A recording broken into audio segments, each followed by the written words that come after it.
Bonjour, je suis trop content de vous retrouver enfin dans une nouvelle vidéo, ça fait trop longtemps que j'ai envie de la faire. Je voulais absolument vous remercier pour l'accueil que vous avez fait sur ma dernière vidéo, donc c'était les crash tests Iron Fun. Elle a plus de 5000 vues et il y a plus de 80 nouveaux abonnés sur la chaîne, donc bienvenue à vous. Merci de m'avoir fait confiance, merci que vous êtes abonnés, ça me fait vraiment trop plaisir. Je suis vraiment désolé, j'ai complètement arrêté les vidéos YouTube pendant cet été, mais j'ai quand même filmé quelques petits trucs et je vais vous en faire des vidéos maintenant. Mais sincèrement, ça m'a fait du bien de prendre une vraie pause. Donc la vidéo d'aujourd'hui c'est un bricolage et dans une vidéo que vous aurez dans 2 semaines, il y aura un troisième bricolage. Donc j'espère que cette vidéo va vous plaire et je pense qu'on va pouvoir directement attaquer et commencer avec le premier bricolage.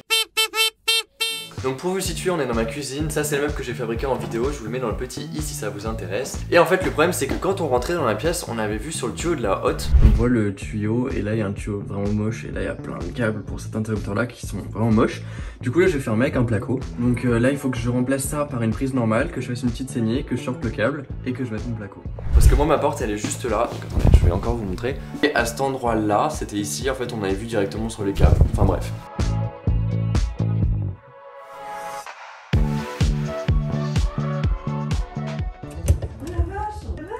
Qu'est-ce qu'il y a? Tu veux?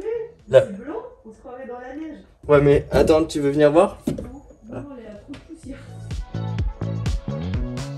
J'ai relié les 4 prises en enlevant du coup le dernier truc qu'il y avait pour le câble. J'ai passé une saignée dans le mur et en fait là on va faire une cloison, une petite cloison. Donc j'ai déjà découpé le morceau de placo juste pour fermer la partie, pour plus qu'on voit tout ça, toutes ces merdes et comme ça va être beaucoup mieux. Je suis allé acheter des rails en métal qu'on fixe et sur lesquels on va mettre le placo.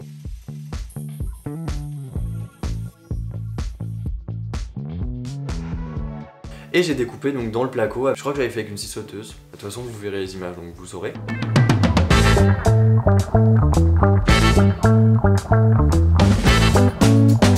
Enduit, ponçage, enfin comme d'habitude. Et une fois que j'avais fait ça, j'ai passé un petit coup de peinture et je vous laisse avec le résultat final.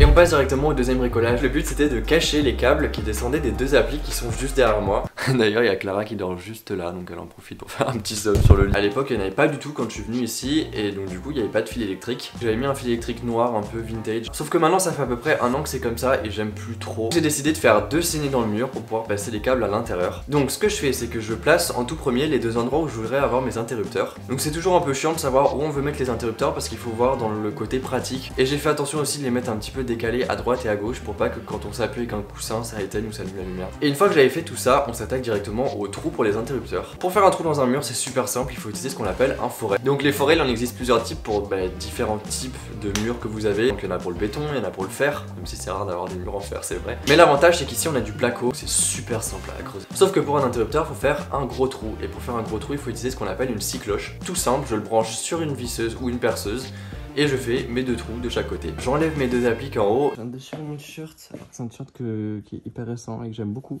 En passant dans une poignée de porte.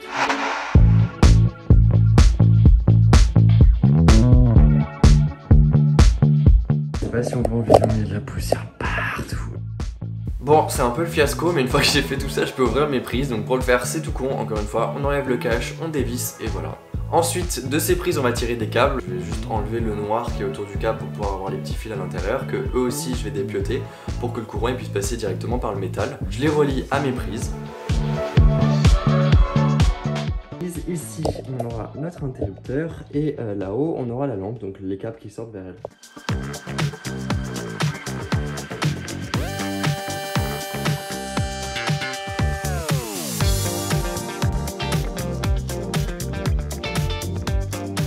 On teste avant de tout refermer parce que c'est un peu con de tout reboucher, repeindre, replâtrer, truc et on se rend compte qu'on a fait une connerie et que tout explose. Et ben il restait plus qu'à pousser correctement les fils dans le mur, remettre les prises, les interrupteurs et la lampe et reboucher les trous. Pour reboucher les trous dans un mur c'est assez simple, on commence par mettre ce qu'on appelle de l'enduit de rebouchage. On ponce et on met de l'enduit de lissage. Et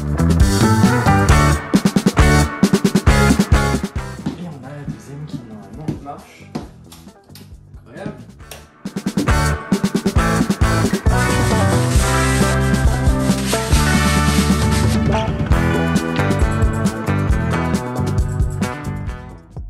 Et donc voilà le rendu pour l'instant la veille. Donc demain petit coup de ponçage, petit coup de peinture et on n'y verra que du feu.